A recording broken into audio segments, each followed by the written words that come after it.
Okay, thanks everyone for joining us today. This is the last in the current series of these webinars. We may continue them into August. We're just sort of looking into potential content. So we'll let you know more when we know more. If you've attended all of the webinars or more than today in this series, then thanks for your time. There'll be an email that goes out next week, just basically asking for some feedback, whether you thought the webinars are too long, too short, whatever, what was good, what was bad. Everybody who fills out that questionnaire for us, they'll go into a hat to potentially win a home user NAS, so look out for that. And if you haven't caught up with the previous episodes yet, then they are on our YouTube channel, so please check them out. Today, Craig's going to be taking us through a pretty in-depth demonstration of two of our applications that really show off the NAS as more than just storage. Both our virtualization and surveillance applications really highlight that you can use QNAP for more than just storage, brings down that total cost of ownership, everything that the end users love. So yeah, over to Craig. All right, thanks, Tom. Okay, so today we're going to go through QVR Pro and all the accompanying sort of add-ons for it. So that's QVR Pro, which records the cameras that you may add yourself, and also the companion apps that work with it, which would be QVR Guard and QVR Center for some central management. And then we'll go into Virtualization Station. I've got a couple of VMs I can just show off, some virtual machines, just to show off what you can do with a QNAP. So if for example, there's an application that doesn't work in our App Center or natively directly on a QNAP, if it does work in Windows, Linux, Unix, Android even, there's a chance that you can run it still in the NAS with a little bit of setup, and I'll walk you through how that works on the NAS as well. So the first part of this training session series that we have was on the 11th of June, and it was just the initial setup wizard, setting up some storage and getting some permissions set. The second one was about snapshots, tiering cache, sort of things to improve the performance of the NAS. And then the one that we did a couple of weeks ago was about some specific apps and services. So our hybrid backup sync 3, our QVPN and Q Center for some central management if you have more than one NAS. So if we jump straight into the demo here, so if I just come out of this one here, if we go straight across to my NAS that I've got set up here. So what I've got on this NAS is I've got 5 cameras currently hooked up to it. I have another NAS with just another camera hooked up to it, so that I can demonstrate the management between the two. But what I'm going to do is install the QVR Pro application. So if anybody does want this, there are some minimum requirements to running QVR Pro. If you have an Intel or AMD CPU in your NAS, and the NAS is sort of 4 years or newer, 4 years old or newer, then you can generally run it so long as you have at least 4 gig of RAM. If you come down here to the surveillance tab in App Center, all the applications for this are just there, available with a single click install. So you do have QVR Guard, QVR Pro, and QVR Center. You'll always need QVR Pro first. That's actually where you would install and add the cameras.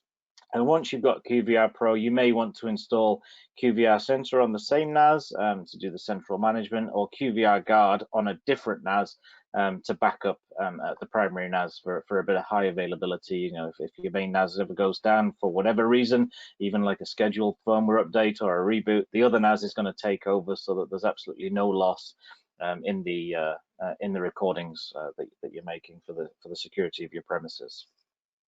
So they're all available with a single click. They are dependent on another application, but it will tell you if you try to install QVR Pro and you don't have our Container Station application already installed, it will install that first for you. So you do need Container Station installing first, and then QVR Pro. But don't worry if you haven't got it. You know, clicking install on QVR Pro will download Container Station for you and install it. Everything I'm going to show you today within QVR Pro is free. I'm not using any paid licenses in the demo that I'm using today.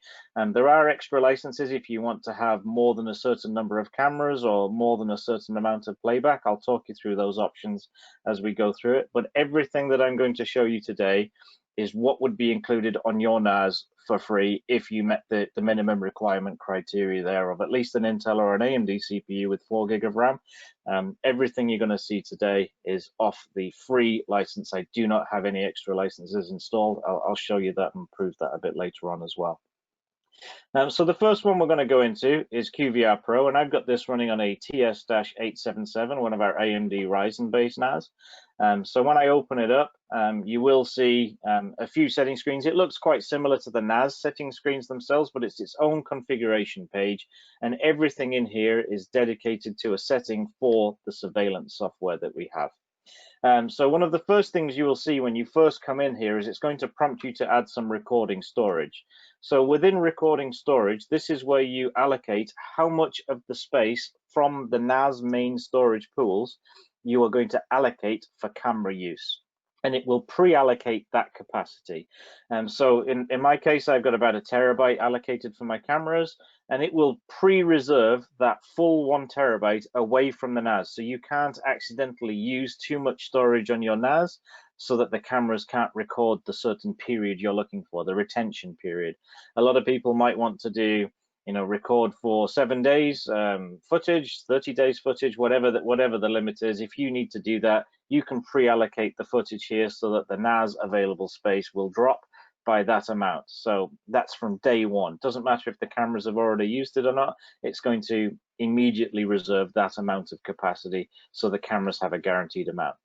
If you make a mistake here and you maybe provision too little storage and you need to expand it, you can always go into the edit option here for the storage that you've allocated, and there is a resize option that you can do here. So if you click this one, there's an expand storage option, and you can allocate more space to it on the fly. Doing this does not stop the recordings. You can do this on the fly. There's no downtime by increasing the storage space. You can only increase it, you can't decrease it. So I'd always say aim low initially. If you decide you need more later, you can add more later. It's no problem. So that's very easy to do if you ever needed to expand it. You can also assign spare volumes within the NAS. So you can assign a different volume for recording. So perhaps you've got 2 separate RAIDs inside your device. Perhaps one of the RAIDs is on an expansion chassis. You can set those up as a spare volume. So should your main volume ever have an issue, go down for whatever reason, you can always set it up to record to a different volume in your same NAS as well. I haven't done that because my main volume and my other volumes, that they're all on the same set of disks. So if one volume went down, they'd all go down. So I haven't done that, but that is an option that you can do. And I'm using the more advanced option of using QVR Guard to protect my footage, which I'll show you very soon. This screen here is also where you would set up a couple of the other options on the NAS. So here, if I go to recording location and days on the left-hand side, we can see that I've got the 5 cameras that are added, and I'm saying to record them for 7 days, at least 7 days, up to 7 days. So I'm setting them to do a full recording for 7 days. If you ever want to change this, you can do this per camera, or you can tick them all. So you can click edit at the top. Now in here, you do get the option to edit the default settings, or you can do custom settings per camera. I normally set the same setting on all the cameras, so I would go edit my default settings. And in here, you get to pick all the different options. So whether you've got alerts set up, events, for example, things like motion detection or another external trigger. We have some customers that have sensors on doors that may be an external trigger that might trigger an event that gets recorded on the NAS rather than a movement sensor. So if somebody successfully unlocks a door or opens a doorway, it sets a recording, and you can set all of that information here.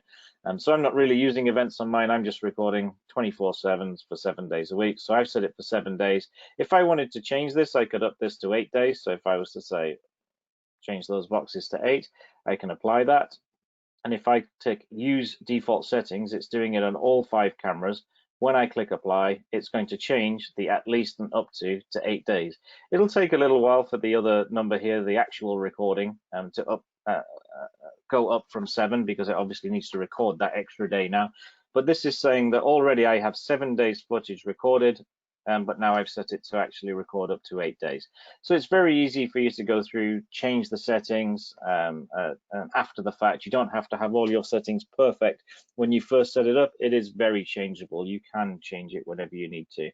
At the top there, you can see that the installed feature upgrade license says none. I do not have any extra licenses. Now, out of the box, every installation of QVR Pro, it doesn't matter which QNAP NAS that you install it on, it's the same rules for all of them. You will get 8 free camera channels included for free. You will get unlimited recording included for free. The only limit really is that you are limited to playback in the nice fancy software, which I'll show you soon, to a maximum of 14 days footage. So while you can record unlimited, you can only play back up to 14 days. So that leads me into the next item. There is a sort of workaround, if you like, that we built in that allows you to view footage older than 14 days. It's just not in the nice playback software, which when I demo that, you'll understand why it's beneficial to use that software. It's a lot more integrated. But down at the bottom here, we do have an option for Recording File Explorer. If you do tick this box, it allows you to access the footage. So if you're doing that unlimited recording, let's say you've got footage that's 6 months old that you want to go and see, you can still access it. So you can either click this Open Recording File Explorer button down here, or you can just go into the file station on your NAS. And on the file station on your NAS here, you can go down to the QVR Pro recording folder, you can go to the file folder, and you can navigate through. So here you'll see there's 2 options, a QVI format and a standard format. The difference between those is explained here. So it's telling you 2 different options. So I would normally choose standard format because I'm using a Mac and QVI is only for Windows. But QVI does have a few extra features on it, but like digital watermarks, things like that. So, but standard format is there as an option. So when you click into standard format, you'll start seeing something fairly obvious. You'll start seeing, you know, the name of the camera, the channel numbers. So if I was to click into my driveway view, here I've got a normal folder. Normally you would see normal and event if you are using event recording for, say, motion detection or anything like that. In normal, it's a very logical layout of, you know, which day the recordings were done on. So if I was to click on the 20th of July, and then in here, you've got a separate folder for each hour of that day in 24-hour format. So if I wanted to see what was happening at 4 p.m., I would click on the 16D. And then in here, I've got lots of separate files which all relate to everything that happens at 4 p.m. on that day. So each file is a 5-minute file of the footage in that day. So you can still download the footage of anything that is older than the 14-day playback limit if you didn't want to purchase an extra license for this. We do licenses for extra channels. We do licenses for the Gold edition of our software. Gold edition basically immediately upgrades you to unlimited playback and adds 8 extra channels for you all in one pack. It's one of the lowest cost ways to actually get the 8 extra channels, but you can only install QVR Gold once per NAS. And then we've got 8 channel packs, 4 channel, 1 channel packs as well. And we also do an unlimited playback license as well, which is fairly low cost. I think it's between £90 to £100 retail. But that will allow you to get rid of that playback recording, so you don't have to use the File Explorer to access your footage. But this way does have its uses as well. If you wanted to download something that happened for several hours throughout the day all in one go, it's very easy to download direct through the File Explorer here. So this is an option that you can use to access any footage that's not included as part of the free license. So we do have unlimited recording for 8 cameras included for free. The only limit really is that you've got a 14-day playback limit in the nice software. So that's really everything to do with the recording software. There's a few other advanced features in there, like import some recordings. So let's say you were switching from one NAS to another NAS, you can import your recordings or back up your recordings from here to another source. And you've also got a rebuild recording index that you can do on demand if you want to. I haven't got that set because mine's not corrupted. Over here on the camera settings, this is where you would do everything for adding cameras. So over here, you'll get a little thumbnail of what's happening on each camera. These are not live video, it's just a thumbnail of what they were showing at the time I opened them. And here you've got all the different cameras we've got. I've got a mix of different cameras. So I've got 4 Reolink cameras. I've got 1 Axis camera. The Axis one's a lower quality indoor only one, so it's sort of shining through a window, which you'll see in a minute. You can kind of see the reflection of the blinds. So it's not the best, but I had it, so I've added it. So over here, you've got some options for the camera. So you can share a direct link to that camera. You can delete the camera. You can assign which network interface this camera is talking to the NAS on, because most of our NAS have multiple interfaces on them. In fact, everything that can run QVR Pro would have at least 2 LAN interfaces on it. So down here, we've also got the edit option. Now you can edit individual cameras, so I can just tick on one specific one and edit that one, or again, you can tick all of them. When ticking all of them, I would generally only edit all of them if they're the same brand and camera model, because some cameras have different settings to others. So I would perhaps untick the Axis camera that's different. The others are all on the same model, and you can edit the settings for all cameras at once if you wish. So here, if I was to go in and edit a single camera, it has some basic information about what the password is. You can test whether the connection's working or not. You can pick the camera model. Now, this camera model list that we have is quite extensive.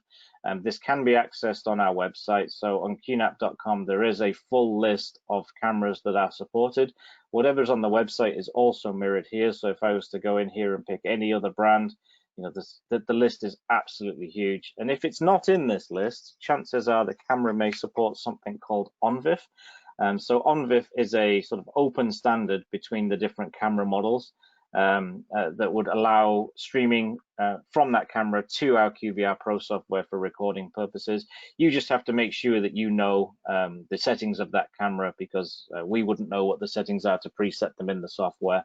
You'd have to type the resolutions, for example, the max frame rate. You'd have to know what those settings are to type them in manually. So these are just the connection settings to get the camera added, and also what you want to call that camera. We also have the stream and recording settings. So some cameras have 1 stream, some have 2, some have 3, and you can set different things on each stream. So you could have, let's say, stream 3 being a fairly low resolution that's being fed with recorded 24/7 regardless of motion, but you could perhaps have an event recording on a separate stream that's a much higher resolution, so that if motion is detected, the resolution would jump up from, say, 720p to 1080p. You can set it whichever way you want to sort of manage and be more efficient with your space usage. So you can still have 24/7 recordings without using as much space by recording at a lower resolution. And here inside the stream settings is where you set the guts of the settings for the camera.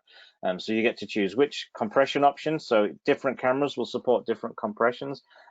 Fancier cameras than mine, more expensive cameras than mine would support H.265, which is much more efficient on the space usage. I think Axis likes to use motion JPEG, so there's a different option for Axis cameras here. You get to pick the resolution. I've got it set on one of the lowest resolution options that's there. It works fine for me. And you can also set the frame rate. The bit rate is not on every camera. Some cameras will have a kilobits per second. Some will have a quality setting that's more like low, medium, or high. Depends on the camera, but this will change depending on the camera. We know what the camera supports and what its drop downs are, and we change it based on what you've selected the camera model to be. If your camera supported more than 1 stream, you would see stream 1, stream 2, stream 3 here, and you'd have different settings that you can set for each one. Okay, so that's how you do the settings for the cameras. And just to illustrate the different settings, if I go and configure the Axis one, which will have different settings. So here we've got different stream options, and when I click into there, we've got different compression options like motion JPEG or H.264, and the quality on the Axis ones isn't a kilobits per second, they just use a compression rate. So it just gives you a set of numbers that you can work with from them, and the resolution caps out at a different resolution. So this camera is only a 720p camera, so the resolutions are much lower than the Reolink ones that I've got added, so that's why it's not showing some different options there.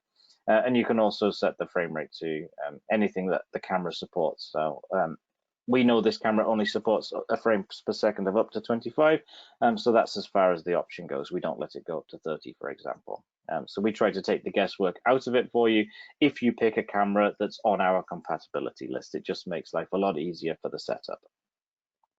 So that's largely all the settings that you need to do within the NAS itself for setting up the cameras. There are a few advanced options that you can do. We've got event management, so you can set up if this happens, then do this. For example, you can do motion detection directly in the NAS, or you can have it done from the camera, where the camera sends a trigger event. So if I was to open up the event management option here, I've got a couple of options, but if I was to add an option, you get to pick a time that this option is added. So if I was to create a test one here, get to go to the next step, you can go, it's like an if this then that. If anybody's used the IFTT system before, you can say if the following event occurs. So let's say if the driveway camera has a motion detection event where the camera is the detector, not the NAS. So we'll do that as that event, then perform the following action, and I can say I want the driveway camera to trigger an event recording for that, or I can tell it to send me an email or anything else, or any combination of these as well. I can have it do an event recording and an email to me if I want, as well as send me a URL that will take me straight to that footage. So it's quite customizable with what happens depending on the event that occurs. So yeah, I do have a couple of events set up on mine, but I do have them disabled right now because I generally just record 24/7.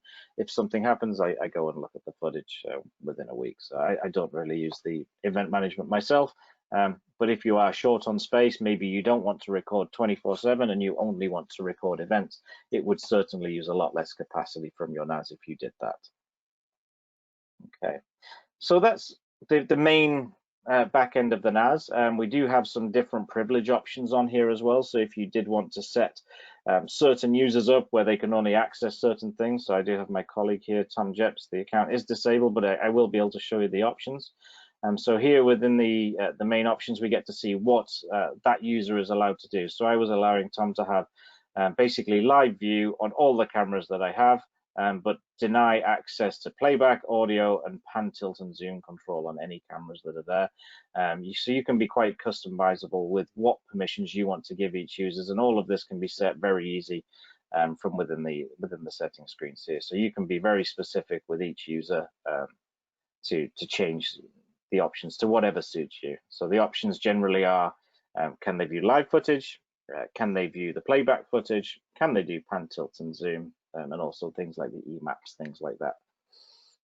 Okay, so what I'll do now is I'll actually open up the client software that connects to all these back-end settings, if you like. So here is our client software that we have. We have this software for both Windows and Mac OS, and we've also got software for iOS and Android.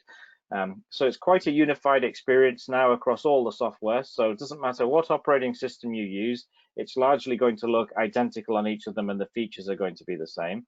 So if I was to log into my NAS that we were just demoing there, we can see we've got the view of the 5 different cameras that we've got. So each camera has its own box. If I decide I want a camera in a different place, it's very easy to change the view. I can just grab it and move it to a different location. We do have a few preset views as well. So if you wanted to pick a certain view, you can create a view with a certain type. So there's a few preset types that you might want to use there. I'm just using the one there for the 6 channels, but you can pick and choose to however you want to view it. Or if you want to, you can just create your complete own view however you want to create it. So if I wanted one of just say the front of my house, I could pick just the front garden one, and then I want the office camera, which also looks at the front. So I can just drag that into the free space. If I didn't want them on top of each other like that and side by side instead, I can just grab a camera and move it to the side, then it just resizes. So it's very easy to go through and change any settings that are on the camera, change your views.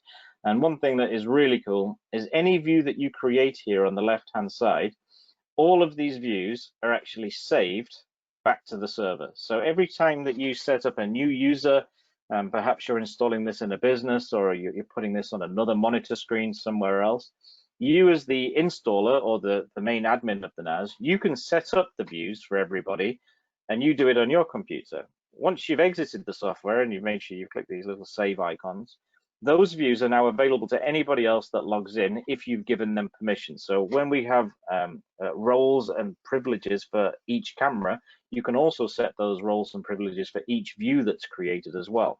And you can lock the views so that they can't change the view. So that's quite important for somebody that may have a lot of cameras rolled out in an installation. You want people to have a certain set of views. You can even have it cycle through the views if you want to as well. You can hook up multiple displays and sort of have a video wall setup. So we do have an option at the top there that if you do have multiple screens, you can set up a video wall so that it spreads it out on multiple screens. Great if you have a security office or a couple of big screens and you want to have a lot of cameras on preview at the same time. So you've got all these options here. So now I'm in the all view. I see a timeline at the bottom. Now this timeline is blue up to the live point. So anything that's blue is showing that I've got recordings for this specific camera. So I got the driveway one selected at the moment. If I selected a different one, the views would change. So down here it now says path because that's what I've selected. If I choose front garden, it's showing front garden. Now, whichever one that I click on is the one it's going to go back in time on if I selected a different part of the day. And you do also have a calendar option that you can pull up, and the calendar will highlight blue for any footage that you have in the past. So as I showed you earlier, I only record for about 7 days. So that's why I've only got blue options to Friday last week, because I've only got 7 days worth of recording. So if I wanted to, I could click back to Saturday the 18th. So if I click on Saturday the 18th, we'll be able to see that the footage that I'm going to view will be on Saturday the 18th. So the cameras there's changed the date, so 18th of July at 9:44 a.m. on the driveway camera only. The others are still showing live view. Now, if I wanted to see all of the cameras at that time, what I can do is I can hit the sync button. So now all of the other cameras are going to go back to that same point in time. So I can see there's a gentleman walking by the front of my house there on Saturday morning at 9:44.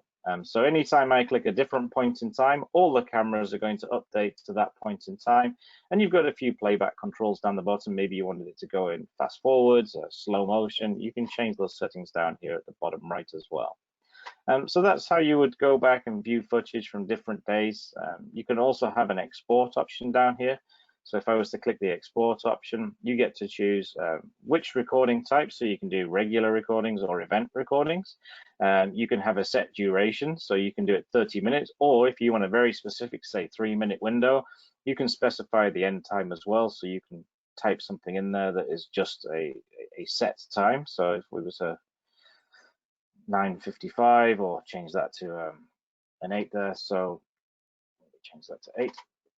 So yeah, very easy for you to go through and change any settings. So there's 27 minutes worth of recordings. So you can really set it to however you want it to go on the items. So if I set it here, I could just do a 2-minute export if I wanted. So very easy to change it. You choose where the file's going, and down here we have an advanced settings button. This is where you would choose different things like digital watermarks, timestamps, whether you want the channel name imprinting on the exported footage.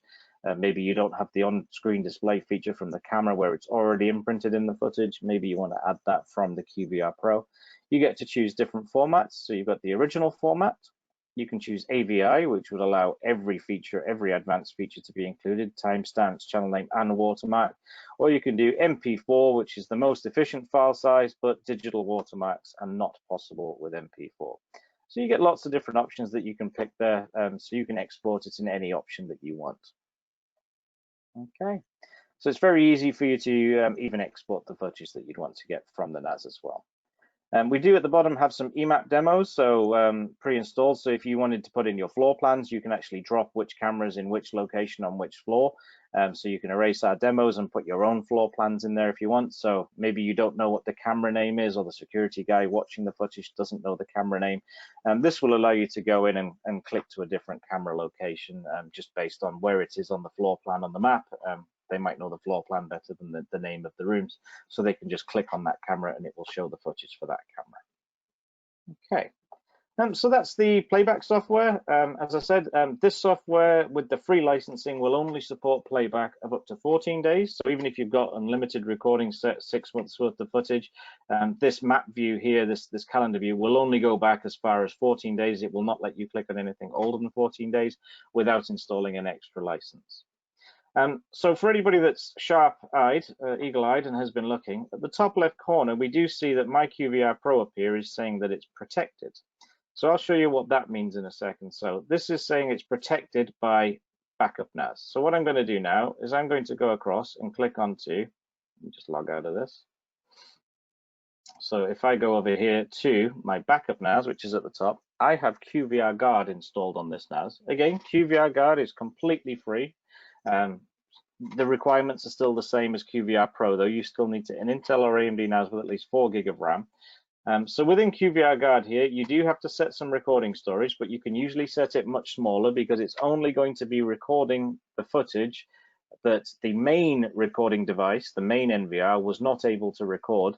So you can see here, mine, I've given it 500 gigs, but it's only used about 23 gigs, which is literally just the footage that's been recorded whilst I was doing something with my main NAS, like a firmware upgrade, a reboot, something like that on the main NAS.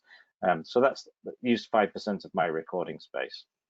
Now over here in the QVR Guard management, we can see what's happening with the QVR Guard software. So we can see that my QVR Pro server, the one that we were just demoing from, that has the 5 cameras added, is in a normal situation. So both of these two NAS are on the same network as each other, and the QVR Guard NAS is basically sending little packets to the main server, trying to see, are you still there? Are you still there?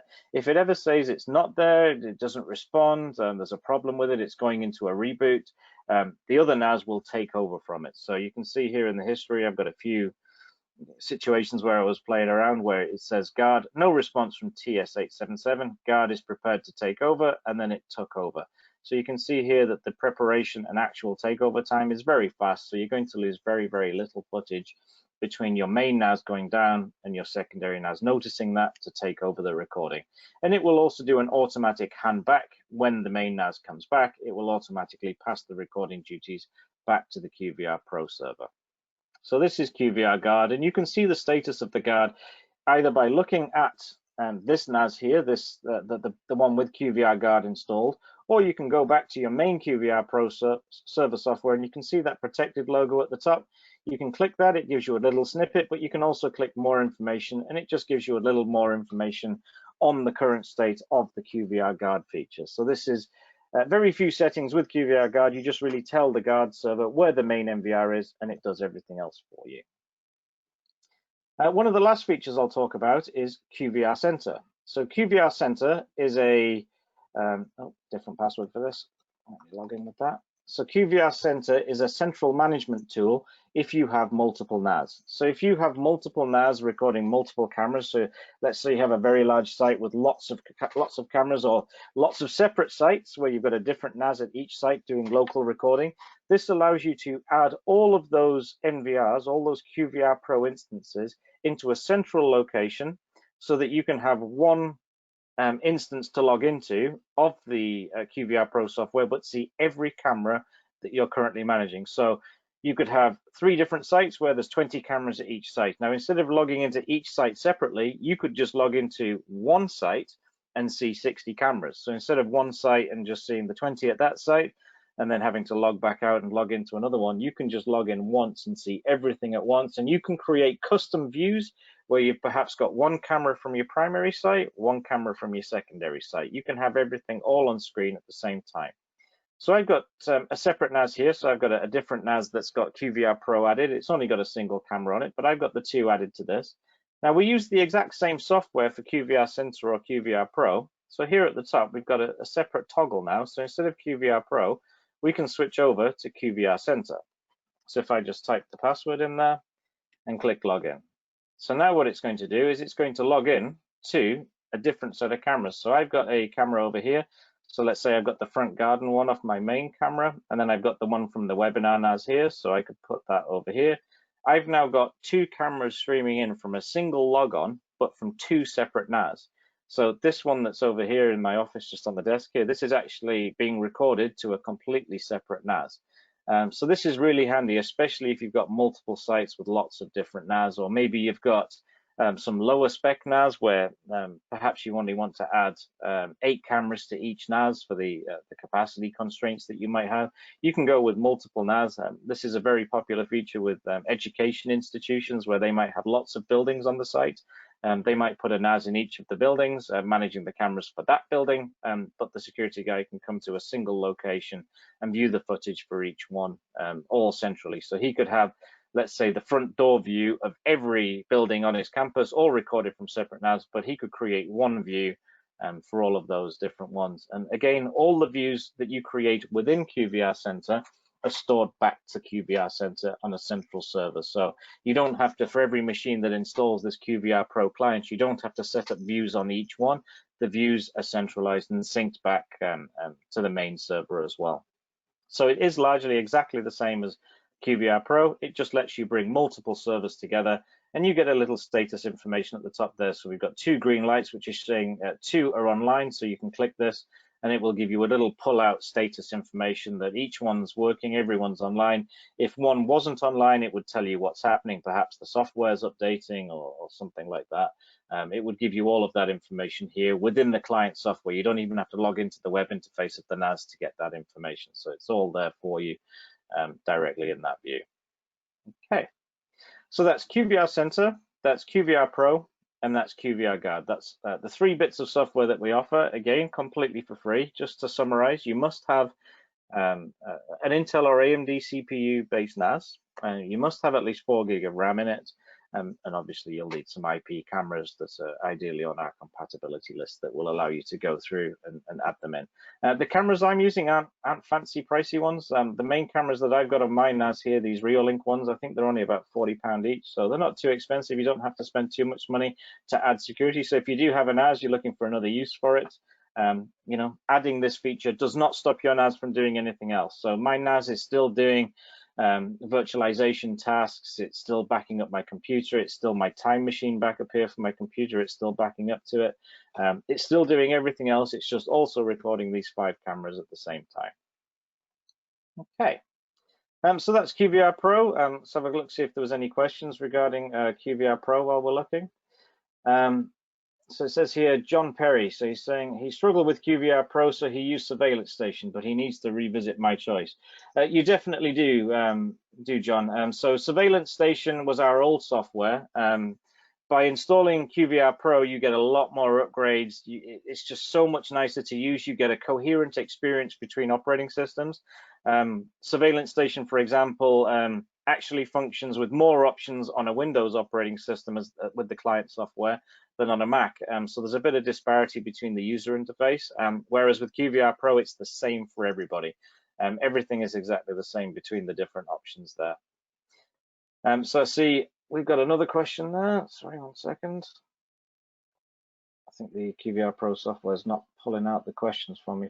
Sorry, the GoToWebinar software is not showing me the questions for some reason. Let me see if I can pull it out. Here we go. So can Surveillance Station and QVR Pro run at the same time? Yes, technically they are completely different bits of software. It's quite a lot of resources on an NAS, so I wouldn't generally recommend it. Surveillance Station as well, it only came with a certain amount of licenses depending on your NAS. The lower cost NAS could only have 2 free licenses included. A bit more expensive, it might have 4. The top end enterprise might have 8.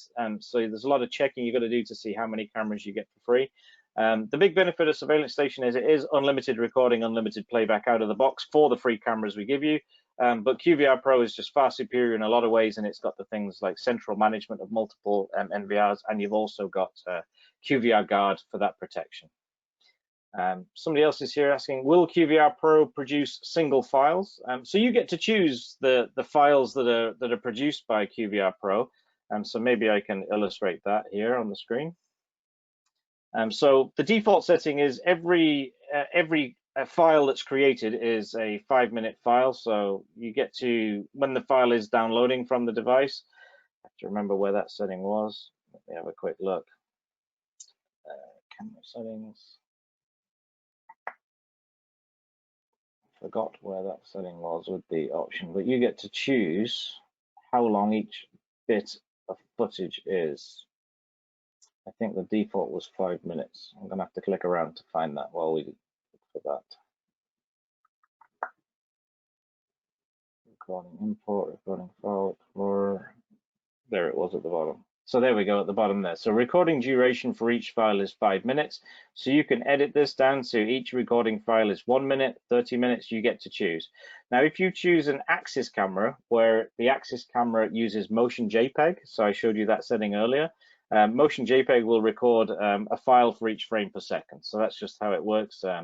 It's quite high demand on the NAS doing that. There's a lot of single files being created, but you can do it. But the default setting is every 5 minutes it creates a file. So we have a customer that wants to have an easy way to view the feed of cameras remotely on a PC in another network.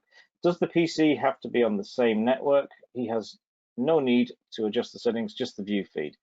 So yes, that's right. So if he was to use QVR Center, he can log into one NAS, and the connection between the multiple other NAS that's in the back end is all done from QVR Center. So he only has to log into one, and the feed of everything else is delivered directly by that main NAS, that main QVR Center.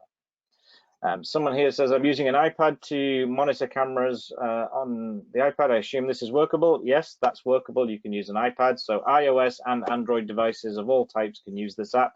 The cool thing as well is the views you create in the software on your computer are also available on the mobile devices. So if you create like that view I showed you of all 5 cameras, that view of all 5 cameras is also available on your mobile devices as well. Someone's asking, could you demonstrate how to create a shareable link? I sure can. So here, if I was to go into a camera setting, for example, so over here, you've got the option to click on the share option for the camera, and you can share via HTTP or RTSP. You get to choose which type of protocol. So RTSP is the real-time streaming protocol. I would normally do via HTTP. So you get to share this channel. You get to pick which stream from that one you want to do, and you can also enable a code. So if you wanted them to need a PIN code to access it, you can enable that as well, and then you can copy the validation code so that they can access it. So you get to share lots of different options from that particular option. So now I can click apply. So now it's created a share link that you've got there, and you've got a validation code that you can do. So yeah, I could copy this link. So there's options to copy the link, and you can pass it to anybody that you want. You've also got different hosts that you've got. So maybe I've got different IP addresses I wanted to give that link to somebody on. So yes, that's how you would create a share link to the cameras on this NAS. So it would just be to the live footage, and it wouldn't be to anything that's recording in the back end. Okay, so that says sharing via HTTPS. So at any point I can come back in here and untick that and click apply, and it's going to stop sharing it. That blue logo disappears. Somebody says, thanks, you've convinced me to migrate. Glad to help, John. Okay, so that'll do for QVR Pro for now. We'll come back to that a bit later on if anybody has any other questions or needs to see anything else. The next thing I want to talk about is virtualization. So I'm not going to go too deeply into virtualization because it's more of a use your imagination, or what's the problem that you have that you need to solve that we can fix with the Virtualization Station. So hopefully my examples here are going to give you some ideas of something else you could perhaps use a NAS for. Perhaps you've got an older server already in your organization. Perhaps you want rid of it. You've got a nice NAS that you want that could take over that task. Then this will hopefully illustrate what we've got on this device for you. So Virtualization Station is completely free. There's no licenses at all for it. It is completely open and free. You can create VMs for Windows, Linux, Unix, even Android. There's a lot of different operating systems in there that you can choose. A virtual machine is basically a feature where you're going to be taking some of the resources from the NAS, and you're going to be allocating those resources to another operating system, another a virtual instance of something that's running within the device. So you can come up here and go create a VM. So the VM, you just name it. So you can say test VM, what the device is. You get to pick the operating system. So everything from Windows, Windows 10 for the lower cost NAS. If you have a really nice NAS, you could perhaps use Windows Server 2019. You get to choose the types of firmware, how much RAM you're giving it, how many CPU cores you want to allocate to it. There's a lot of different things that you get to pick here with the device, and you can choose where the CD image is, the ISO file, how much hard drive storage you're giving, and where it's actually physically located on the NAS. So that's quite important because we would generally recommend that you store them in at least SSD storage or SSD accelerated storage. So something that's got a nice fast drive on it, you'd be able to put that over there. So I've already got some virtual machines created here. So I've got a Windows one, a Ubuntu one. I've got a virtual instance of our NAS operating system, and even another version of Linux up here. So I've also got them over here on a different NAS. So here, on this different NAS, I've got Virtualization Station here. So I've also got the Linux one and the Windows one here. So I can just fire that one up on this different NAS here. I can come back to my main NAS. I can fire up the Windows one on this one. So I can click Start. So that's now going to boot up just like it would a normal PC. Over here on the the webinar NAS, I can click into the Linux one. So I've got a couple of different virtual machines booting up now. So there we go. That's already got Linux booted up within that NAS. So that's now a fully usable operating system within this NAS. So you can fully use this just like you would anything else.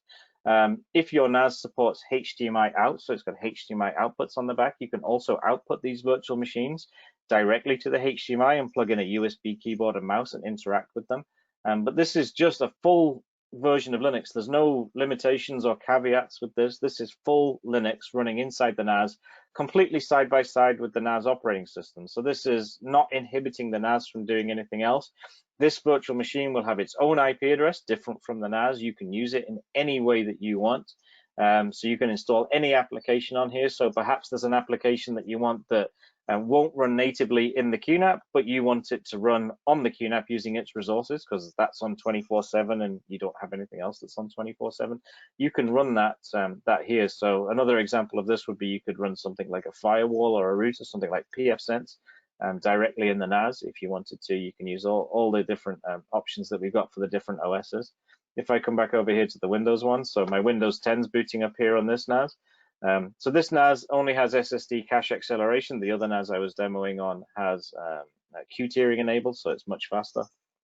But this is going to get Windows 10 booted up, running on it. So there is a full copy of Windows 10. So that's not running on my Mac. That's just running in a web browser window hosted by my main NAS. So if I come over here, we can see how much CPU usage it's using, how much RAM is using, the amount of space it's using. You can really use it however you'd want to use any other copy of Windows. So it's full featured within this NAS. So I've got Microsoft Office installed on it, so you can open up Excel, absolutely anything that you want. You can use this machine in any way. So we have a lot of users that are using Windows Server installs where they're running Microsoft Exchange servers on them. You'd obviously want to spec it accordingly so that it's a powerful one. I wouldn't use a dual core Celeron NAS if you were using a two-bay NAS. I wouldn't put an Exchange server on that. So I would probably want to go with one of our enterprise ones with Xeon CPUs so you can allocate the appropriate resources through to the VM. But yes, this is a full flavored version of Linux that's running directly within the NAS. And you can run as many different OSs as you want in there. The limit is just how much RAM that you've got. So each NAS each virtual machine will be allocated a certain amount of RAM. My NAS has 16 gig of RAM. You can pull it out on a dashboard and you can see the status of your virtual instances, see how much memory your NAS is using. My NAS is using quite a lot, but it's doing QVR Pro, QVR Center, and a few other things that I've got running on my NAS. But yeah, it looks like I could even boot up the Linux-based NAS on this one if I wanted to as well.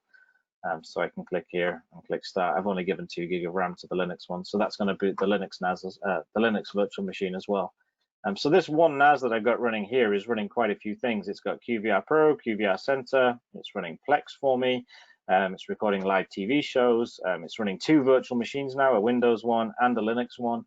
Let's say recording the 5 cameras 24/7. So you can make your NAS do a lot of things. It's also my time machine backup, I shouldn't forget. It's backing up any data on itself to other devices. It's also the NAS I was demoing snapshots on the other week as well. So it's doing a lot for me, this one NAS. It's definitely not the best NAS in the range. It's a pretty good NAS, but you can get a lot done with your NAS. You can integrate it into a lot of parts of your network. So that's Virtualization Station, again, completely free. If you are installing any software like Windows, Microsoft will want a license from you, obviously, to install their operating systems. And we do have some options where you can try a free Windows VM. So if you just wanted to have a play with this, but it sounded a bit confusing, there are ready-to-go ones that you can download. So there's a Windows 10 virtual machine available free from Microsoft. It will only work for 90 days. That's all the free license is for. And it gives you the username and password to log into it right there. And you can click download, and once it's downloaded, you can start that VM, and you've now got a copy of Windows 10 running inside your NAS using no resources from your local machine. I love this feature because it lets me do any testing I want to do within Windows. I obviously use a Mac here. I could run Windows on my Mac. It's not that powerful a Mac these days. It's a couple of years old now. So I like running them on my NAS because my NAS has performance to spare, and this will allow me to do any testing within Windows without slowing down my Mac operating system by running it side by side with Mac OS as well. So it's a really, really powerful option, and you can also back up your VMs as well. So I've got a daily backup task of my Windows, a weekly backup task, sorry, of my Windows 10 VM. So every Monday at 3 AM, it makes a backup of it, and it just puts it into a different location on my NAS. So my other backup job will back up the Craig backup folder and then put that on the backup NAS that I have. So it's very, very easy to use. You can boot directly your VMs that are backed up. You don't have to actually boot the live VM. You can boot the backed up VM as well. And you've also got a single click restore if you want to do that as well.